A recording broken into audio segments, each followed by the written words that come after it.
I took my 9-year-old daughter, Emma Monroe, to my sister Danielle Hart house for her daughter Kinsley's birthday. Emma had been excited all week, and she refused to buy something random and forgettable.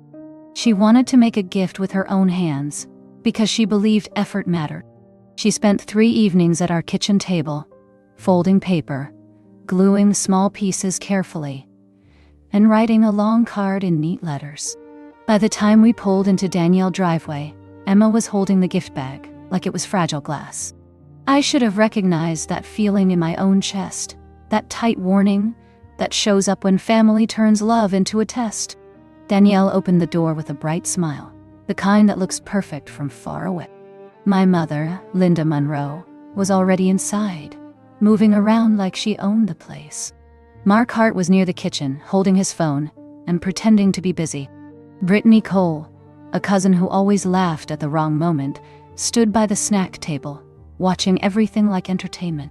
The living room was full of balloons and wrapped boxes, and the children were loud with sugar and attention. Emma walked straight to Kinsley and offered her gift first because she was proud. Kinsley took the bag, peeked inside, and her face pinched in confusion. She pulled out Emma's handmade present, and for a second, she did not know what to do with it. Then one of the kids snorted, another kid laughed, and suddenly the sound spread like a spill. Kinsley held it up, like it was something sticky. She said it looked cheap, and she asked if this was a joke. Emma's smile faltered, but she still stood there, hoping someone would correct it. Danielle did not correct it. Danielle laughed too, then said Emma should have brought something real, because this is not a craft fair. Linda joined in, shaking her head, saying I never taught Emma proper standards. Brittany added that Emma will learn the hard way, and her tone carried satisfaction. Mark did not step in. He just watched, as if silence keeps hands clean. Emma's eyes filled, but she did not cry yet. She looked at me, searching my face for permission to disappear. I felt heat rise behind my ribs, because I knew this moment mattered more than cake and pictures. If I stayed quiet, Emma would learn that humiliation is normal, and that family comfort comes before her dignity. I stepped forward, took the gift back gently, and told Emma we are leaving. Danielle snapped that I was overreacting, and Linda said Emma needs discipline, not protection. I did not argue. I held Emma's hand, and we walked out, while the party noise swallowed their laughter behind us. My name is Haley Monroe, and I did not apologize for protecting my child. We sat in the car for a full minute before I turned the key. Emma stared at her lap, gripping the gift bag like it could be saved. Her cheeks were wet, but she stayed quiet, trying to be brave. I told her she did nothing wrong, and I told her her effort mattered. Emma asked why they laughed and why nobody stopped it. I answered the only honest way. Some adults feel powerful when they make a child feel small. Emma whispered that she wishes she bought something expensive. I told her expensive is not the same as loving, and cruelty is not a standard. I drove to a small diner, and we ordered fries and a milkshake, because comfort can be simple. Emma asked if Aunt Danielle hates her. I said no, but I said Aunt Danielle cares more about image than kindness. I said my job is to protect Emma's dignity, even when family disagrees. While Emma ate, my phone buzzed again and again. Linda Monroe texted that I embarrassed the family, and that Emma needs discipline. Danielle Hart wrote that I ruined the party, and that I owe Kinsley an apology. Brittany Cole sent a mocking message, saying Emma will learn her place. Mark Hart said nothing at all, which felt like agreement. I did not answer any of them, and I saved every message because patterns matter. On the drive home, Emma asked if we will see them again. I told her, we will see people who respect us, and we will step away from people who do not. At home, she placed the handmade gift on her desk, like she still wanted it to mean something. I tucked her into bed, and she asked if she is poor. I told her we are careful, and we are honest, and we do not buy love with fear. After she fell asleep, I sat at my kitchen table and let the rage rise. They believed I would swallow humiliation to keep access to them, They did not know I already held what they needed most, and I had held it quietly for years. The money started after my father, Walter Monroe, had his first major setback. He needed therapy and steady support, and my mother, Linda Monroe, told everyone the family was paying. I stayed quiet because arguments never helped Walter heal. Instead, I helped the only way I could, through a private account and a simple recurring donation. I split it into small amounts across each month, so it looked like many donors, not one daughter. I labeled each payment as support for Walter recovery, and I routed it through a fund Linda controlled.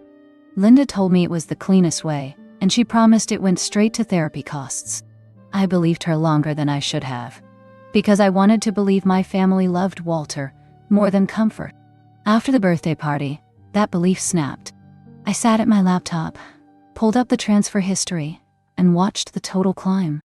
The number made my stomach turn, because I could see my own sacrifice in neat lines. I did not cry, and I did not rant. I clicked through each recurring payment, and I canceled it, one by one, slow and precise.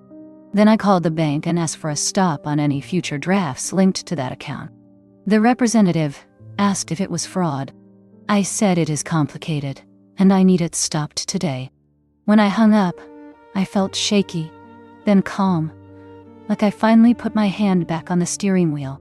The next morning, my phone erupted.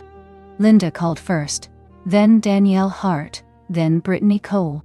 Linda left a voicemail. Voice sweet and urgent, asking if my account had an issue.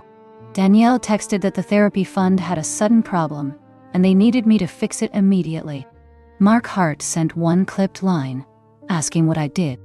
I stared at the screen and felt cold clarity. They did not call to ask about Emma Tears. They called about the money. I replied once, and only once. I said I will discuss finances with Walter directly, and through counsel if needed. Then I turned my phone off, and I drove to the therapy center, with my hands steady on the wheel. The therapy center smelled like disinfectant and coffee, the same mix every clinic has. Sophia Nguyen met me at the front desk, and led me down a quiet hallway. My father, Walter Monroe, was finishing a session, moving slow but stubborn. When he saw me, he asked about Emma Monroe first, like he always did. I told him she is safe, but I also said the truth is not. Walter frowned and asked what I meant.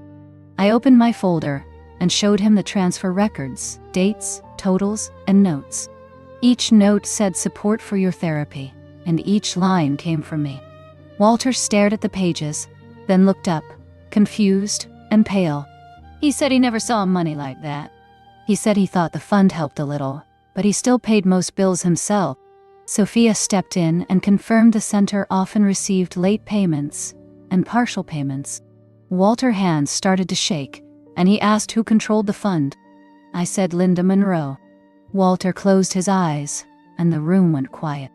Then he asked if Danielle Hart knew. I said, I do not know what she knew, but I know what she defended. Walter looked at the wall, and his voice turned flat.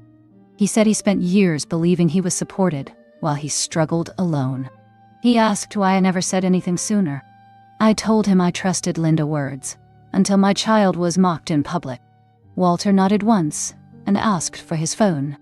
He called Evan Cross, his attorney, and asked Evan to come today. Evan arrived quickly, calm and direct, and listened without interrupting. Evan asked for copies, and I handed him everything I had. Walter told Evan he wants full financial disclosure and immediate safeguards. He also said he wants his house placed into a trust for Emma, so nobody can use it again. Evan wrote notes, then said he would start with subpoenas and account tracing. Walter squeezed my hand and whispered that he is sorry. I told him I am not angry at him. I am angry for him. When I walked out, Sophia touched my shoulder and said I did the right thing. I drove home with a strange calm, because the truth finally had witnesses. By that evening, the panic started.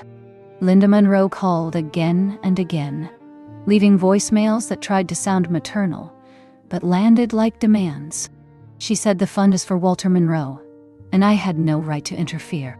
She said Danielle Hart is stressed, and Kinsley's birthday was already hard enough. She even blamed Emma Monroe, saying my daughter started the drama by bringing a cheap gift.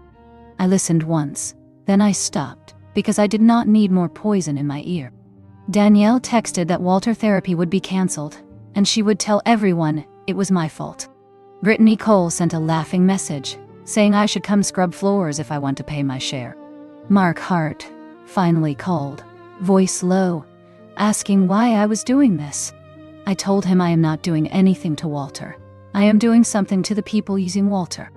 Mark went quiet, then said he did not want to be involved. I told him he already was, the moment he watched a child get mocked, and said nothing. Evan Cross called me next, and his tone was all business. He said he issued formal requests for account statements and payment ledgers, and he warned me that Linda and Danielle may try to destroy records. He told me to save everything: texts, voicemails, emails, and dates. Walter also called, and his voice sounded older than usual. He said he feels embarrassed. I told him embarrassment belongs to the people who took advantage, not to the person who needed help. Walter said he wants to meet again tomorrow, because he wants to sign the trust documents for Emma. I agreed, and after I hung up, I sat at my kitchen table and felt the anger settle into something steady. In the past, my family survived on my silence. Now silence was not available. The next morning, Evan Cross met Walter Monroe at the therapy center conference room, and I sat beside my father, because he asked me to. Sophia Nguyen brought coffee, then closed the door, giving us privacy. Evan laid out a plan in simple steps. First, he would freeze access to any accounts connected to Walter Care, as much as the bank would allow during investigation. Second, he would demand a full accounting from Linda Monroe, including donor records, withdrawals, and payments to providers. Third, he would revise Walter's estate plan, creating an irrevocable trust that protected Walter's home and ensured Emma Monroe would inherit it without interference. Walter signed the initial paperwork with a steady hand, then he asked Evan to move fast. Evan said speed matters, because people who lose control often grab at assets.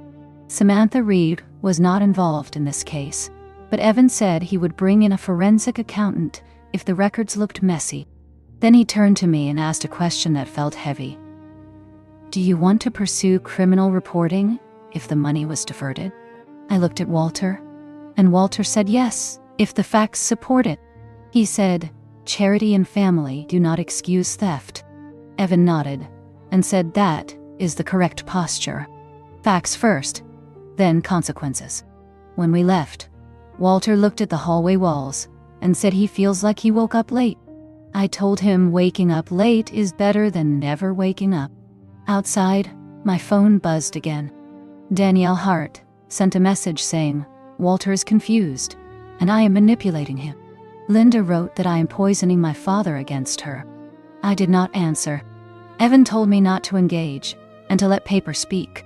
Linda Monroe could not stand being locked out of the story, so she created a stage. She invited Walter Monroe to a family dinner, claiming she wanted to apologize. Walter agreed, but only if Evan Cross could be present. Linda did not like that condition, but she accepted, because she believed she could still perform. The dinner took place at Danielle Hart House again, the same living room where Emma Monroe gift had been mocked.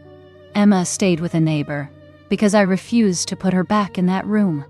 When we arrived, Linda greeted Walter with a dramatic hug, then she turned toward me with a tight smile. Danielle acted polite, but her eyes were sharp. Brittany Cole was there too, leaning on the counter like she was waiting for entertainment. Mark Hart stayed quiet, hovering near the hallway. Evan sat at the table and opened a folder, and the mood changed immediately. Linda tried to speak first, but Evan asked for the bank statements connected to the fund. Linda said she did not have them, because she handled things informally. Evan asked who had signature authority. Linda said she did, because she is Walter's wife. Walter corrected her and said ex-wife. The word landed hard. Danielle jumped in, saying the fund was used for household expenses and appointments, and that Walter should be grateful. Evan asked for receipts. Danielle had none. Walter asked one question. How much of Haley contributions reached the therapy center? Linda blinked fast, then said she did not track each donor. Evan slid across a printout from the clinic, showing late payments and partial payments, and Sophia Nguyen name at the bottom. Linda's face tightened. Brittany laughed once, then stopped when Walter looked at her. Walter said he wants an accounting within 7 days, or Evan will pursue subpoenas. Linda snapped that Walter is being cruel. Walter said cruel is letting your child believe he is supported while he struggles. The room went quiet, and in that quiet, I heard the truth clearly. They were not sorry. They were scared. The 7-day deadline did not produce honesty, it produced chaos. Linda Monroe sent Evan Cross a thin spreadsheet full of vague categories with no receipts attached. She labeled withdrawals as support and assistance and urgent needs. Danielle Hart claimed she handled logistics, not money, and she insisted my father was confused. Evan replied that confusion does not forge signatures, and it does not invent missing invoices. He issued subpoenas for bank records and merchant statements, and he requested the therapy center billing history directly from Sophia Nguyen. Walter Monroe watched the process like someone watching a storm approach his own house. He said he feels sick, not from illness but from betrayal. I asked him if he wanted me to step back, and he said no. He said he wants his daughter in the room, because they will try to isolate him.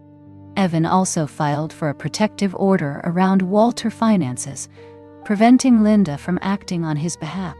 When Linda received notice, she called me and screamed. She said I am destroying her reputation, and she said I will end up cleaning dirt like I deserve. The words were ugly and old and familiar, like something she wanted to stamp on me since childhood. I recorded the voicemail and sent it to Evan. Evan said threats help because judges understand patterns. Danielle messaged that I am ruining Kinsley's life, and she said Emma should apologize for being cheap. I did not respond. Emma asked why I looked sad, and I told her adults made choices, and now they are facing consequences.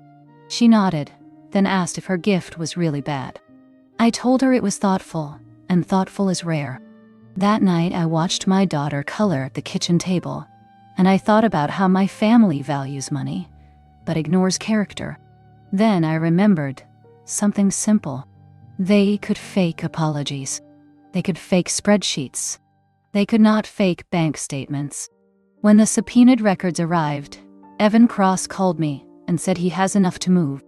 I met him and Walter Monroe at his office, and Evan laid out the statements in neat stacks. The withdrawals were not small. There were transfers to Danielle Hart, and payments to credit cards, and cash withdrawals that did not match therapy schedules. There were purchases at a boutique, and a furniture store, and a resort hotel, all labeled in Linda Monroe notes as medical support. Walter stared at one line item, then another, and his face drained. He asked if any of it went to therapy. Evan showed the therapy center ledger Sophia Nguyen provided, and the truth landed hard. Payments were sporadic, late, and often partial. Walter whispered that he skipped sessions because he believed the fund was strained. Linda had been telling him the family was sacrificing. The statements showed a different story. Evan pointed to a pattern: regular withdrawals right after my monthly contributions hit. It was like a siphon. Walter closed his eyes and held his forehead, and I felt rage rise, because my father suffered twice, from illness and from lies. Evan said the next step is formal recovery and possible criminal referral, because this was not a misunderstanding. Walter said, "Do it." Danielle called while we were still there, and Walter answered on speaker. Danielle tried to cry, then tried to argue, then tried to blame me. Walter said one sentence that ended her performance. He said, "I saw the bank statements." Danielle went silent, then she hung up. Evan said that silence is the sound of a story collapsing.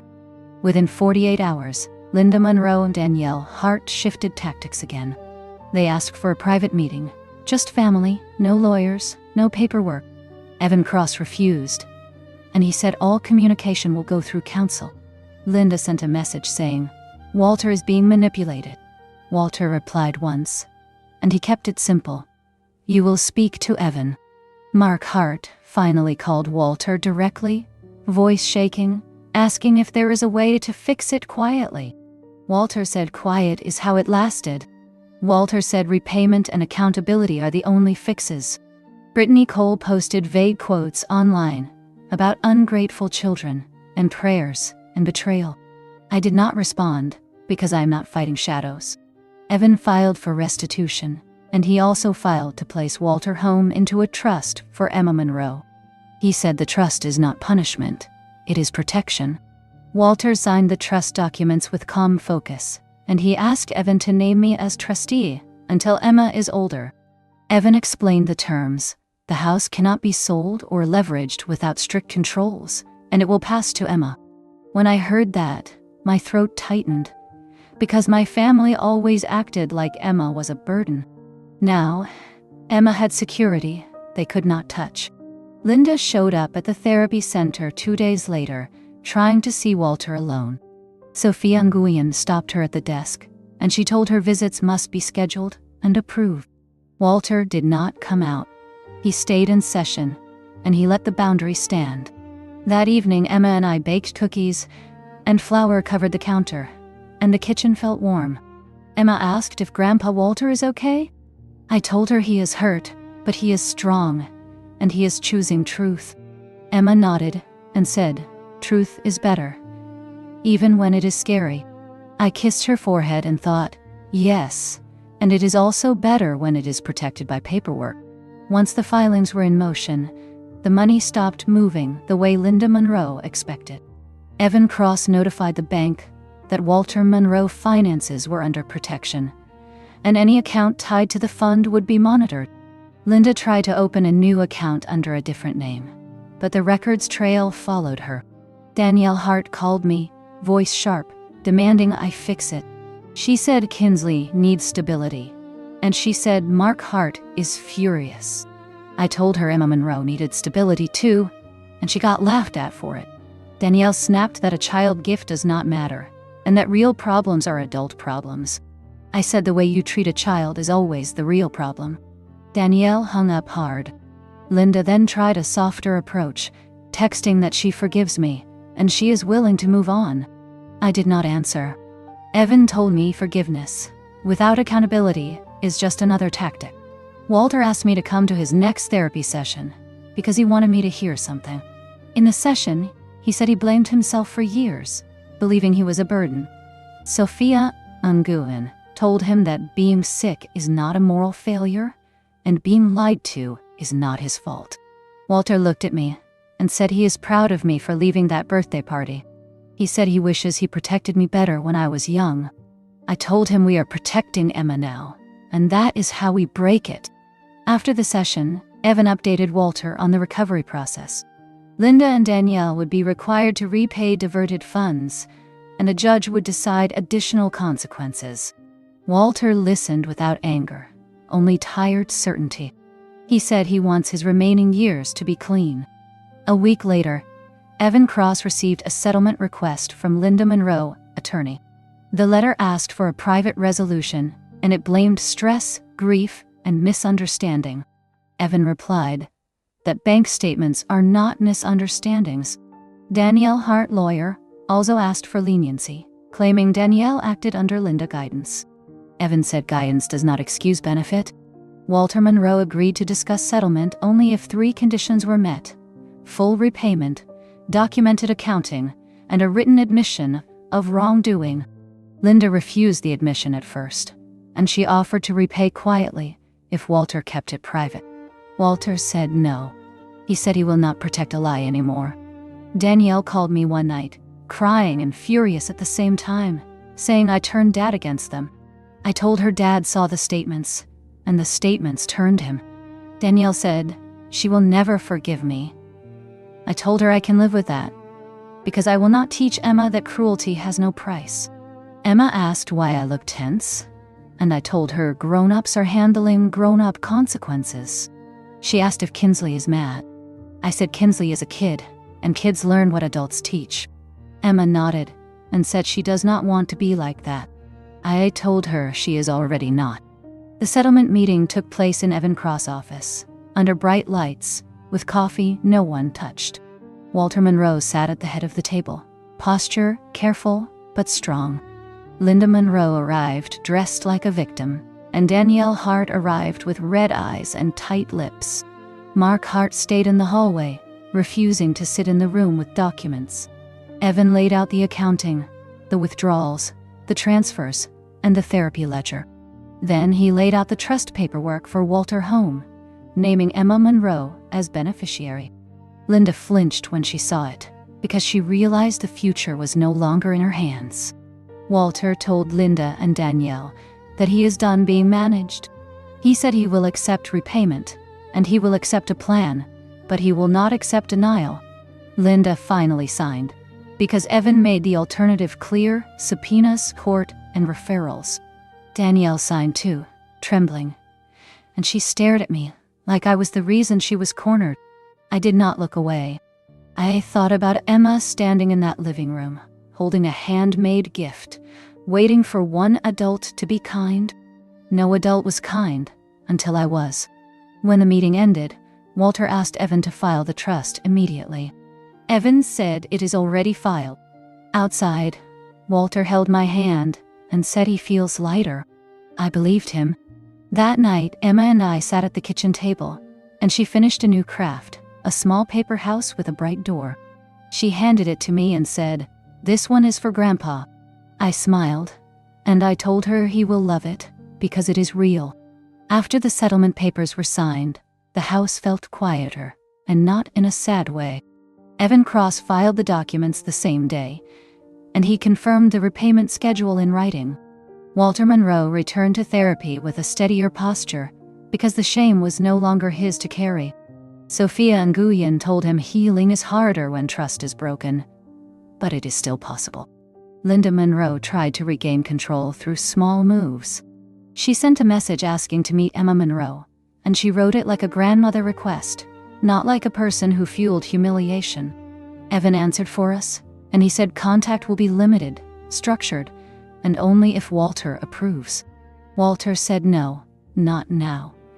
Not until accountability becomes more than a signature. Danielle Hart tried a different angle, asking Haley Monroe to stop being cold, and saying she is paying now, so it should be over. I told her payment is not the same as repair, and Emma's safety is not a negotiation. Mark Hart stayed distant, because distance is how he avoids responsibility. Brittany Cole posted more vague lines online, but fewer people reacted, because vague lines cannot compete with documented facts. One afternoon, Walter asked me to bring Emma to the therapy center lobby, just for a few minutes. He wanted to see her face, and he wanted her to see that he is still here. Emma walked in holding a small paper house she made, the bright door carefully glued. Walter smiled, and the smile looked real, not forced. Emma handed him the house, and she said she made it for him.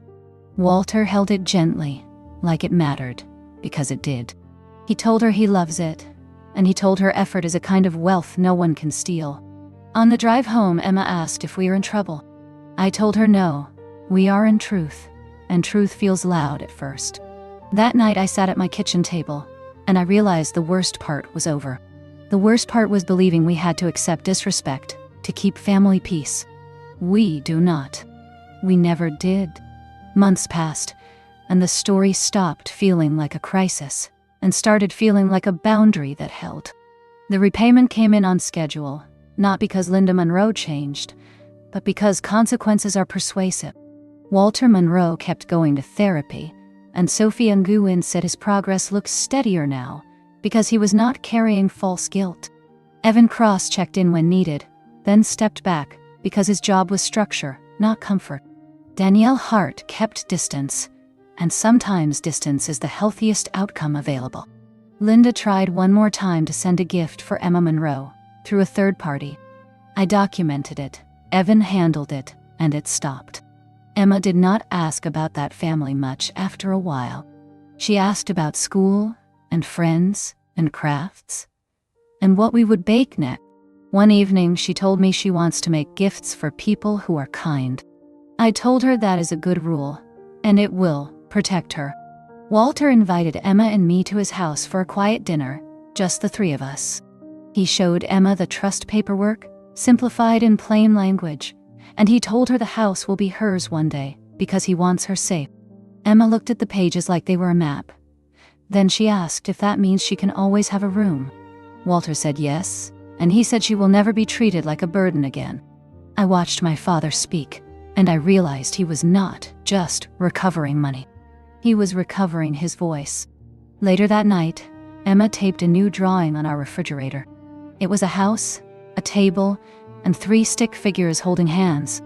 She wrote one sentence, "Family is people who protect you." I stood there longer than I meant to, and I felt the anger finally loosen. The lesson stayed though, clear as daylight.